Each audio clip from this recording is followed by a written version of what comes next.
warahmatullahi wabarakatuh. Sebelumnya, saya ucapkan terima kasih kepada Aang telah meluangkan waktu untuk bersedia diwawancarai dan untuk menjawab semua pertanyaan yang saya ajukan. Sebelumnya, perkenalkan diri saya. Perkenalkan, nama saya Siti Marfuah. Saya dari kampus IAID, Prodi Ekonomi Syariah, semester 1. Di sini saya ditugaskan untuk mewawancarai untuk memenuhi ulangan tengah semester. Sebelum kita memasuki pertanyaan, saya bercerita sedikit mengenai diri Aang, seperti nama, alamat, dan sebagainya. Assalamualaikum warahmatullahi wabarakatuh. Waalaikumsalam warahmatullahi wabarakatuh. Sebelumnya, terima kasih sudah meluangkan waktu untuk saya berbicara. Perkenalkan, saya Asep Saiful. Saya di sini mungkin selaku bisa dibilang ya tokoh masyarakat. Insya Allah siap diwawancarai sebagaimana yang mungkin nanti akan diajukan. Terus selanjutnya saya bertempat tinggal di Desa Kaunglaran, Dusun Bunggulang, Kecamatan Bancah. Itu sekilas perkenalan dari saya. Untuk selanjutnya silahkan apa yang mau ditanyakan. Terima kasih. Selanjutnya saya akan ke sesi pertanyaan. Yang pertama, di sini saya akan bertanyakan mengenai takziah dan ziarah kubur. Yang pertama, apa takziah dan ziarah kubur sudah dilakukan pada zaman Rasulullah?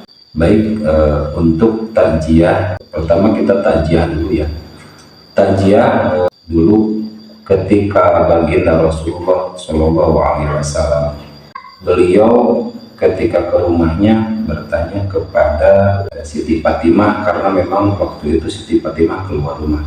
Wahai Fatimah, apa yang membuat engkau keluar rumah? Kata baginda Rasul. Siti Fatimah menjawab, wahai Rasulullah, saya keluar rumah karena saya habis takziah kepada keluarga yang meninggal dunia atau ditinggal mati.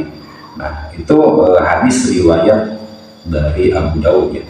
Abu Daud ya. Itu menandakan bahwa pada zaman Rasulullah dulu sudah ada atau sudah bahkan dimenangkan atau diperbolehkan oleh baginda Rasul untuk takziah. Jadi takziah itu adalah aktivitas untuk menjenguk dan mendoakan atau meringankan kepada orang yang ditinggal mati atau meninggal dunia. Yang kedua adalah ziarah kubur ya. Nah, ziarah kubur itu sudah ada pada zaman Rasulullah Shallallahu Alaihi Wasallam ya. Ini yang habis riwayat Muslim ya, yang mana hadis riwayat Muslim atau Bukhari itu adalah sebuah hadis yang tidak diragukan lagi rawinya atau sudah mencapai adad tawatir ya. Rawinya sudah banyak. An Abi Hurairah radhiyallahu anhu anna Nabiy sallallahu alaihi wasallam atal makbaroh. Nabi waktu itu datang ke mengucapkan assalamualaikum darul qaumil mukminin wa inna insyaallah bikum lahiqun. Nah, itu sekaligus itu doa ziarah kubur. Berarti ziarah kubur sudah ada pada zaman Rasulullah dan dilakukan sendiri sama Rasulullah SAW. Apa hukum takziah dan ziarah kubur? Baik, untuk hukumnya ya, hukum takziah dan ziarah kubur itu hukumnya sunnah, tidak wajib. Kenapa sunnah? Karena setiap yang dilakukan baginda Nabi atau diucapkan baginda Nabi atau didiamkan oleh baginda Nabi tidak diharamkan, itu berarti sunnah.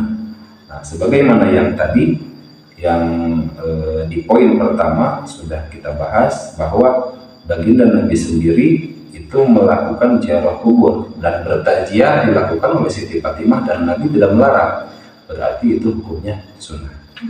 Pertanyaan selanjutnya, bagaimana hukum tahlilan? Apa itu tradisi baik atau buruk? Terus apa ada dalil mengenai tahlilan? mengenai tahlilan itu dalil ya tadi tanya Hukum tahlilan. hukum tahlilan, hukumnya ya. Hukum tahlilan itu yang jelas tidak bertentangan sama ajaran baginda Nabi. Mungkin banyak ya yang membid'ahkan ya. Tahlil itu bid'ah. Tahlil itu adalah kalimat la ilaha illallah. Kalau tasbih itu subhanallah. Kalau tahmid itu alhamdulillah. Kalau tahlil itu ucapan la ilaha illallah. Cuma di Indonesia itu kalau ketika ada orang yang meninggal, terus ada keluarga atau anaknya entah itu siapanya mengadakan acara di rumahnya mendoakan. Nah itu kadang di Indonesia disebutnya itu tahlil, sehingga itu menjadi perbincangan. Maka tahlil itu asalnya adalah kalimat la ilaha illallah, cuma di acara tersebut ada bacaan tahlil, maka disebutnya tahlil. Padahal kalau menurut ulama acara itu adalah ihda'us shawab. Ihda'us shawab itu artinya menghadiahkan pahala. Kepada siapa? Kepada orang yang sudah meninggal. Dari siapa? Dari keluarganya, entah itu anaknya ataupun suaminya ataupun istrinya. Nah, itu menghadiahkan pahala untuk almarhum atau yang sudah meninggal. Hukumnya kira-kira bagus tidak kita mengasih hadiah pahala untuk orang meninggal? Bagus kan? Tidak bertentangan sama ajaran baginda Nabi atau ajaran Islam, berarti tidak bid'ah gitu ya. Maksudnya tidak bertentangan, selama itu tidak bertentangan itu tidak apa-apa, bagus saja gitu. Terus selanjutnya tadi, apakah ada dalil mengenai tahlilan? Nah, oke, itu ada sebuah keterangan ya, sebuah keterangan itu mengenai tahlil itu man halala summa ahda sawabahu alal mayyit yang tafi'u bihi. Man halala, siapa saja yang membaca tahlil, barang siapa yang membaca tahlil summa ahda sawabahu alal mayyit, seterusnya dihadiahkan khusus untuk mayit ya, untuk yang meninggal, yang tafi'u bihi, maka pahalanya sampai ke mayit dan bermanfaat untuk mayit. Itu keterangannya ya. Man halala summa ahda sawabahu alal mayyit yang tafi'u bihi. Barang siapa yang membaca tahlil terus kita hadiahkan atau kita khususkan ini pahalanya untuk mayit yang tafi'u bihi, maka nyampe pahalanya kepada orang yang meninggal dan bermanfaat untuk orang yang meninggal. Nah, itu ya keterangan atau sebuah dalil yang menunjukkan bahwa tahlil itu dalil tentang tahlil. Bacaan atau doa utama apa yang dilafalkan ketika melakukan takziah? Jadi untuk takziah memang itu ada lafal atau lafaz yang mungkin kita harus bacakan ketika takziah ya. Ada ini inna lillahi ma'khad wa lahu ma'ato wa kullu syai'in indah bi ajalin musamma fatasbir wala tahtasib ya. Inna lillahi ma'khad wa lahu ma'ato wa kullu syai'in indah bi ajalin musamma fatasbir wala tahtasib, yang artinya ketika takziah ya, kalau itu cuma lafaznya saja, sebenarnya ini maknanya adalah ketika kita takziah itu kan tadi di poin yang sebelumnya sudah kita bahas bahwa takziah itu adalah meringankan kesedihan keluarga yang ditinggal.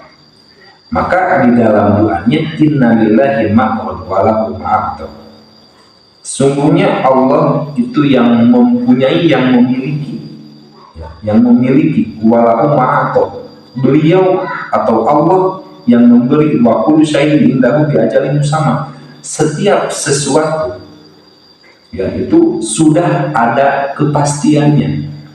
Patasbir wala tahtasib, maka kita harus bersabar. Ya, itu intinya ketika kita melakukan takziah.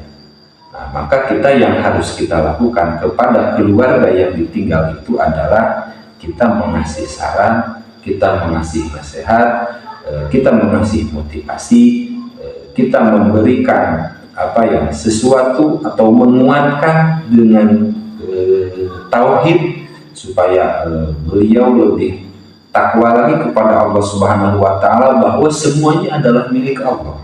Semua yang diberikan itu awalnya dari Allah, maka ketika diambil lagi kita ridhokan. Nah, itu yang dimaksud dari doa, isi dari kandungan doa ini, ya. Lalu pertanyaan selanjutnya, kapan waktu yang baik untuk melakukan takziah, dan biasanya takziah dilakukan berapa hari? Baik, untuk takziah, ya. Kapan yang baik waktu untuk melakukan takziah, ya? Ketika hari itu terjadi atau keluarganya meninggal, hari itu kita bertakziah, karena pada hari itulah keluarga merasakan kesakitan karena ditinggal oleh almarhum, ya. Bagusnya itu hari itu, ya. Jangan ditunda-tunda lagi maksudnya. Terus berapa hari waktu takziah? Nah, di sini ada keterangan wa yu'azza ahlihi ila salasati ayamin ahli. Takziah itu, ya, dari hari di mana hari tersebut ditinggalkan wafat sampai 3 hari itu dianjurkan. Selebihnya, lebih dari 3 hari itu tidak dianjurkan. Kenapa? Bisa jadi kalau sudah lebih dari 3 hari, si keluarga yang ditinggalkan itu biasanya sudah mulai reda. Nanti ada lagi yang takziah, sehingga di hari keempat atau selanjutnya ada yang lagi takziah, sehingga terungkit-ungkit lagi. Bahkan orang yang takziah itu kadang menanyakan gimana kronologinya, sehingga orang yang keluarga yang ditinggal itu terungkit-ungkit lagi rasa sakitnya, sehingga kalau sudah lebih dari 3 hari itu tidak disarankan untuk melakukan takziah. Berikutnya, bagaimana etika atau adab bertakziah? Untuk adab bertakziah, adab-adabannya, kita pertama datang ke rumahnya itu jangan membuat mereka atau keluarga yang ditinggal itu merasa lebih sakit.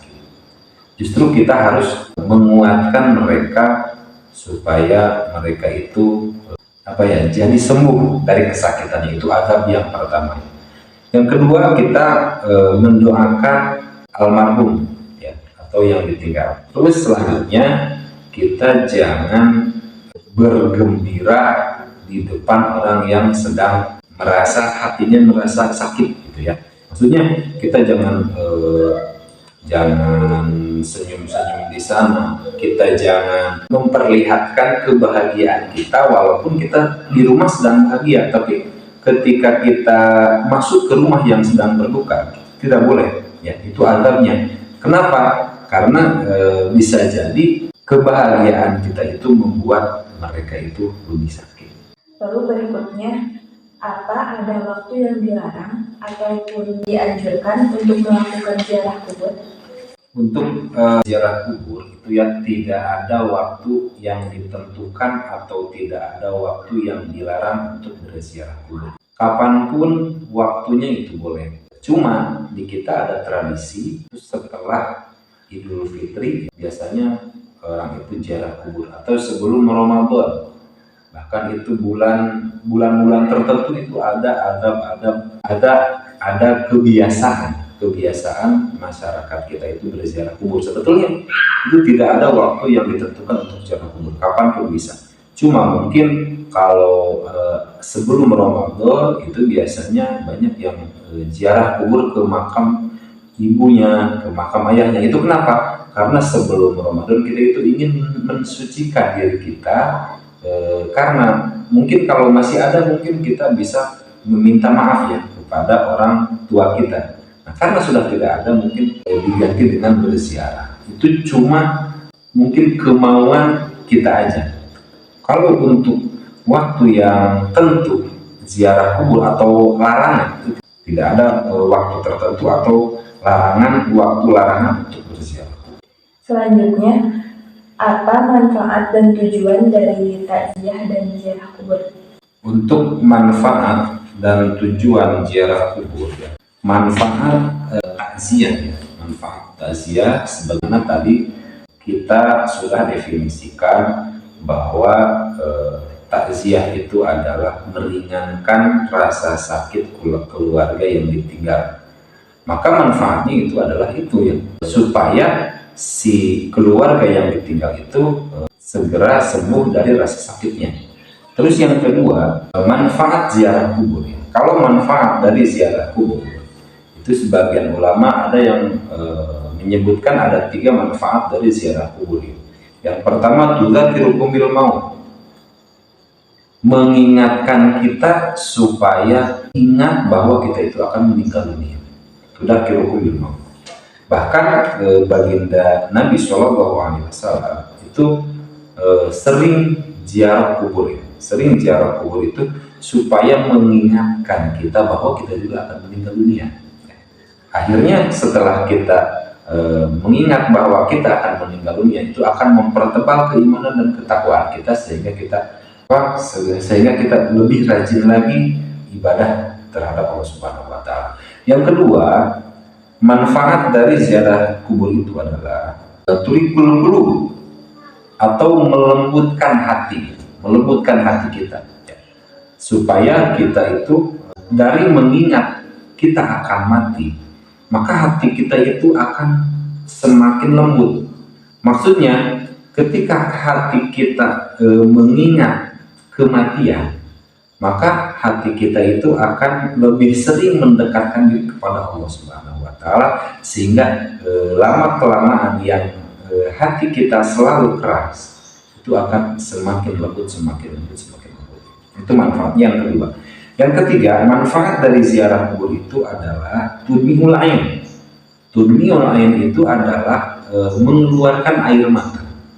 Nah, itu manfaat dari ziarah kubur itu mengeluarkan air mata apa ya? Mengeluarkan air mata karena kita mengingat akan kematian, sedangkan kita juga akan mati, dan kita pasti ingat apa yang dilakukan di dunia ini, apakah banyak dosa ataupun banyak ibadah, sehingga mengeluarkan air mata, dan air mata tersebut akan menjadi salah satu saksi bahwa kita itu sedang bertafakur, mengingat kematian, mengingat amaliyah ibadah kita. Nah, mengingat amaliyah ibadah kita, apakah ibadah kita yang lebih banyak atau kita lebih banyak dari maksiat. Itu salah satu tafakur yang akan menjadi salah satu bagian dari ibadah. Selanjutnya, apa hanya orang muslim saja yang boleh melakukan ziarah kubur? Apa hukumnya orang non-muslim melakukan ziarah kubur? Kalau untuk ziarah kubur ya, yang disebut ziarah kubur ya, memang itu yang kita tahu memang orang muslim. Saya belum tahu memang aktivitas non-muslim entah suka ziarah kubur atau tidak, dan tidak tahu apakah ada aturannya di agama mereka untuk ziarah kubur atau tidak ya. Tuh ya, untuk ziarah kubur, apakah boleh orang non-muslim berziarah kubur ya? Sebetulnya itu pertanyaan kalau masuk ke agama kita itu kan, kalau hukum dari agama kita untuk berziarah kubur, mungkin ada aturannya juga di agama mereka untuk berziarah kubur, apa ada atau enggaknya. Cuma kan yang jadi masalah ini ya, apakah boleh non muslim berziarah ke orang muslim? Nah, kalau berziarah kubur itu mungkin mereka suka juga mungkin mengenang atau mengingat keluarga mereka yang ditinggal, tapi kebanyakan tidak mungkin orang non muslim berziarah kubur ke para ulama, para wali itu biasanya tidak mungkin ya, tidak ada. Untuk hukumnya ya, hukumnya hanya hukumnya. Hukum berziarah kubur non muslim kepada orang muslim. Bahkan dulu kan ketika zaman Rasulullah itu kan ziarah kubur itu sempat tidak diperbolehkan. Kalau non muslim tersebut untuk berziarah kubur karena mau minta-minta, memang tidak diperbolehkan, diharamkan. Bahkan orang muslim pun tidak boleh berziarah kubur meminta-minta, meminta kepada kuburan, meminta kepada orang mati, itu haram. Nah, kalau perilaku orang muslim seperti itu haram, apalagi non muslim perilakunya seperti itu, meminta-minta kepada orang yang sudah mati atau meminta-minta ke kuburan, yang apalagi kalau dialihkan kepada pepohonan lah atau ke batu nisan, itu diharamkan. Kalau memang seperti itu pola ziarah kuburnya. Kalau ziarah kuburnya mendoakan dan manfaatnya seperti yang tadi disebutkan di poin sebelumnya, itu bagus, sunnah. Lalu yang terakhir, apakah ziarah kubur boleh dilakukan oleh laki maupun perempuan? Ziarah kubur boleh dilakukan laki maupun perempuan. Memang dulu ada keterangan perempuan dilaknat ketika ziarah kubur. Cuma keterangan itu ada kronologisnya. Ada keterangan la'anallahi zuwaratil kubur.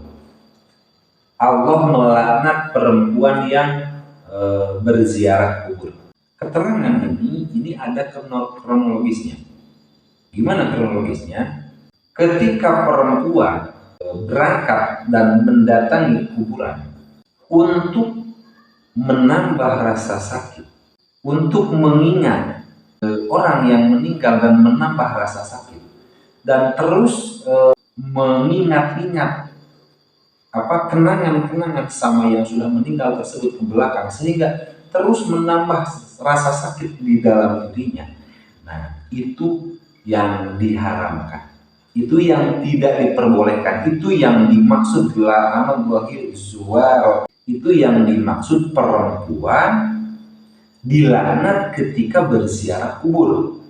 Jadi ketika perempuan berziarah kubur hanya untuk menambah luka, maka itu Allah melaknatnya.